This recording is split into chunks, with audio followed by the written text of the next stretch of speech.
وقار Ahmad videos کے تمام دیکھنے اور سننے والوں کو السلام علیکم۔ میں ہوں وقار احمد اور آپ دیکھ رہے ہیں وقار احمد ویڈیوز۔ ناظرین، آج ہم آپ کو دنیا کا سرترین رہائشی مقام کے بارے میں معلومات فراہم کریں گے، لیکن اس سے پہلے ہمارے وہ نئے آنے والے ساتھی جنہوں نے ابھی تک ہمارا چینل سبسکرائب نہیں کیا، ان سے گزارش ہے کہ ہمارا چینل سبسکرائب کرے اور ساتھ میں گھنٹی بھی دبا لے۔ تو چلو چلتے ہیں ویڈیو کی طرف۔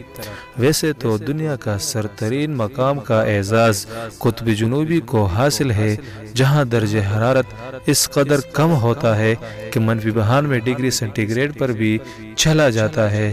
لیکن دنیا کا سرترین رہائشی مقام روس کا ایک قصبہ ریماکون ہے۔ یہ دنیا کا سرترین رہائشی علاقہ ہے جہاں سردیوں میں سورج صرف 3 گھنٹے کے لیے طلوع ہوتا ہے اور گرمیوں میں دن 21 گھنٹے تک کا ہو جاتا ہے۔ یہ قصبہ دریا انڈیکٹر کے کنارے واقع ہے۔ اس قصبے کی کل آبادی 800 افراد پر مشتمل ہے۔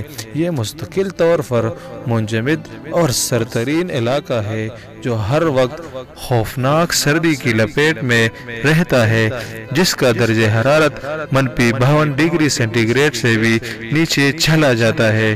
یہاں کی سردی کا اندازہ اس بات سے لگایا جاتا ہے کہ اگر کوئی کسی عمارت سے کھولتا ہوا پانی پھینکا جائے تو وہ زمین پر گرنے سے پہلے ہی برف میں تبدیل ہو جاتا ہے۔ اس گاؤں میں سال کا